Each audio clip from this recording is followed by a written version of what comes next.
I have 24 CV 52569, not state of Oregon. Joe Bong versus Douglas County School District 15. Time set for hearing on a motion to compel. Mr. Mersereau, I imagine you got Mrs. Bong's response in which she says those documents don't exist. Yes, good morning, Your Honor. I believe, if I'm reading her response correctly, what she says is actually that they do exist, but they're in the possession of someone else. Namely, the person who apparently made the public records request, quote, on her behalf. Leaving aside the issue of whether you can make a public records request on someone else's behalf, Ms. Bong clearly has access to those documents. The standard for discovery under Rule 36 is not merely documents in your possession, but documents that you can access, that you have the ability to access. Ms. Bong clearly has the ability to access those documents from the person who submitted them. In fact, in her motion for a protective order, which is also pending before this court, she claims that she has voluminous communications with that individual and that she doesn't want to produce them. So really what we're dealing with here is not a situation where she doesn't possess the documents. It's a situation where she's unwilling to produce them. And since her whole case relies on these documents, they must be produced. You are correct. I don't know how I interpreted that to mean that they don't exist. However, Ms. Bong, what's your response to that? I think Mr. Mersereau has misinterpreted what I said in the objection.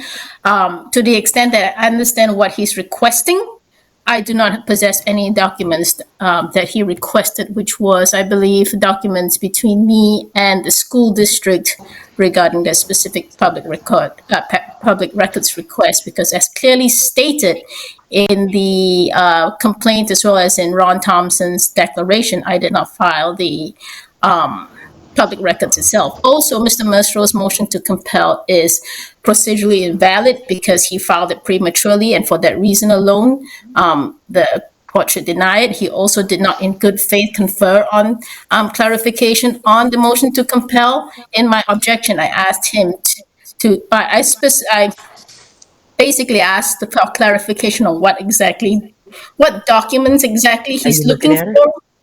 I am too. I've never. Mute.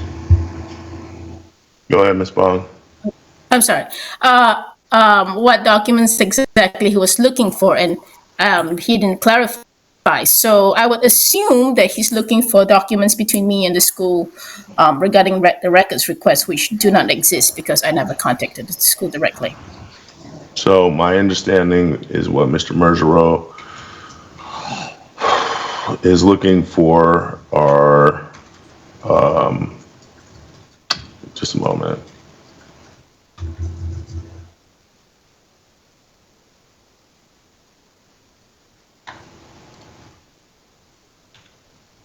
Did you attach a copy of the request for production, Mr. Mersereau? I believe I did, Your Honor, as well as, yes, I did. It's Exhibit 2 to my declaration, and then Ms. Bong's. Hang on a second. Ms. Bong's objections are Exhibit 3.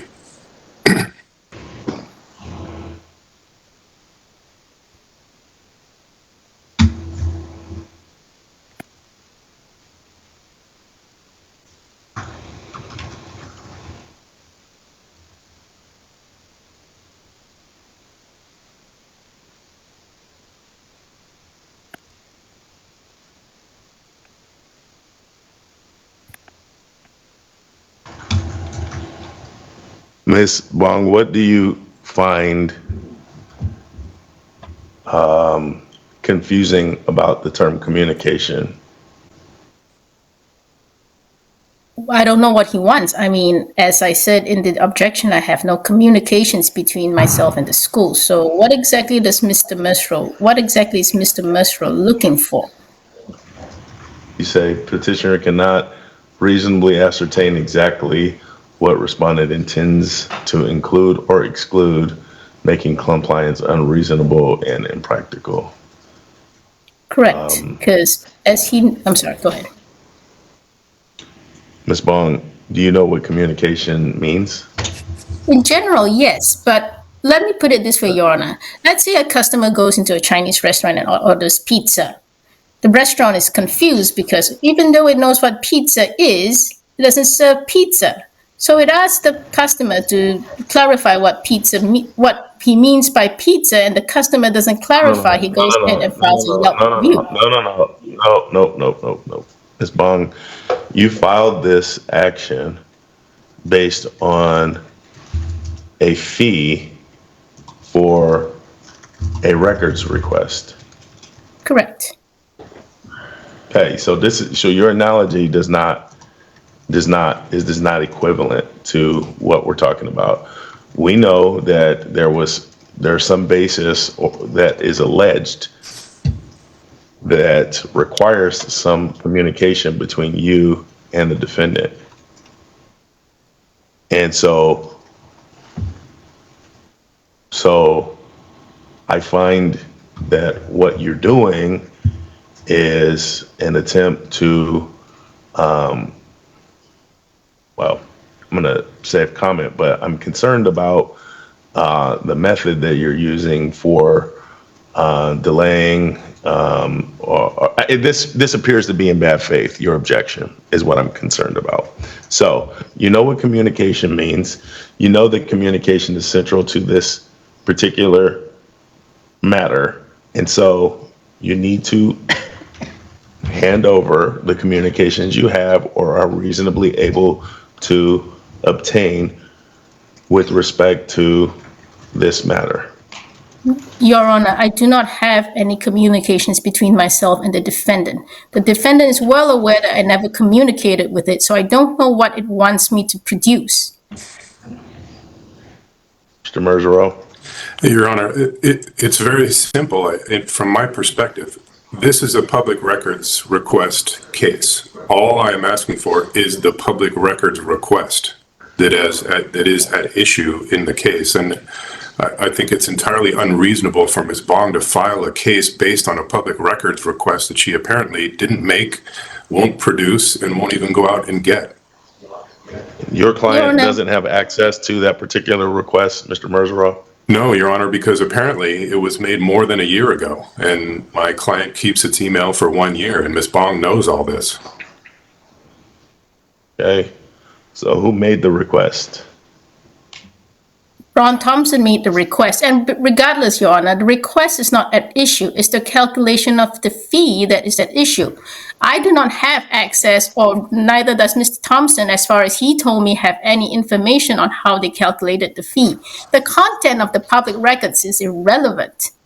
It's already stated in the complaint, and it's already been provided. That's not the point. The point is the fee calculation, whether the fee was reasonably calculated to reimburse the school for its costs.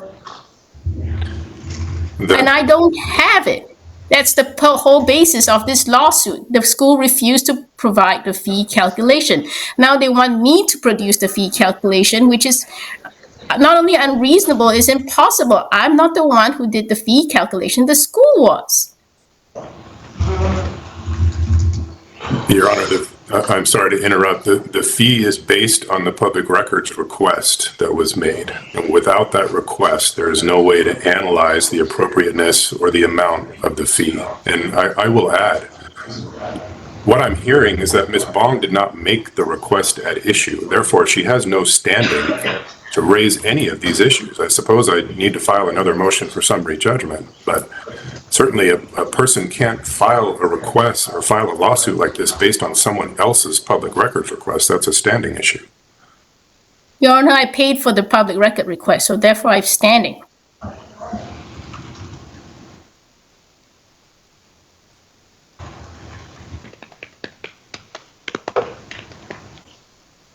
There's nothing in the public records law that says that the person requesting it has to be the same person. You know, you can't ask someone else to act on your behalf. That's nothing in the law that says that.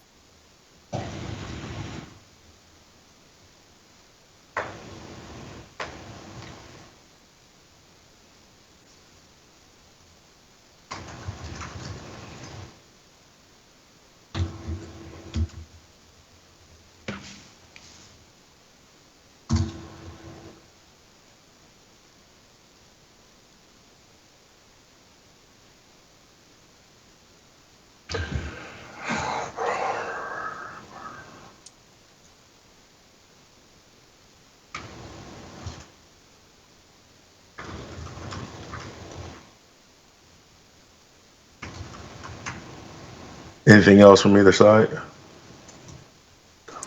No, Your Honor. I don't believe so, Your Honor. May I say something else, Your Honor? Just to re-clarify that I do not have any of the information that Mr.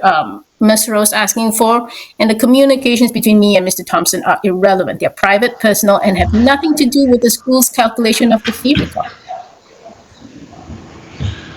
So the scope of discovery, and somebody can correct me if I'm citing something that is incorrect, but the scope of discovery is laid out by Oregon Rules of Civil Procedure 36, Rule 36, and that says, for all forms of discovery, parties may inquire regarding any matter not privileged that is relevant to the claim or defense of the party seeking discovery or to the claim or defense of any other party, including the existence, description, nature, custody, condition, and location of any books, documents, or other tangible things, and the identity and location of persons having knowledge of any discoverable matter. It is not grounds for objection that the information sought will be inadmissible at trial if the information sought appears reasonably calculated to lead to the discovery of admissible evidence.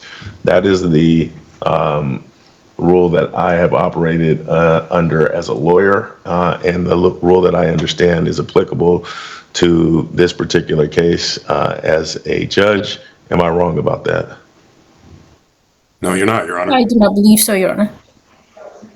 Right. And so one of that key provision here is reasonably calculated to lead to the discovery of admissible evidence. So the very documents that we're talking about and the general description of documents, communication, and those things requested by Mr. Mersereau are certainly relevant. Now, Mr. Mersereau, what are you asking for precisely? What I'm asking for is the public records request that was made to my client that led to the fee that Ms. Bong is arguing about in this case.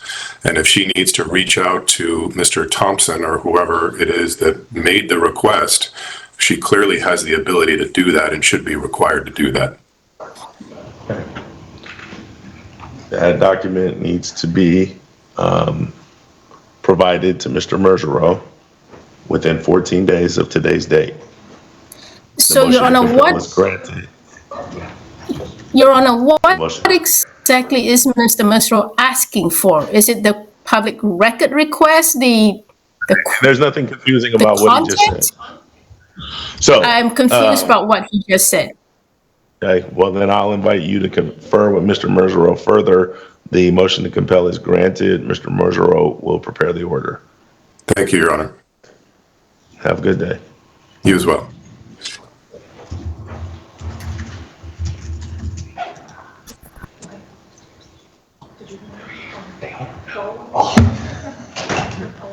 I think we might need to take a field trip.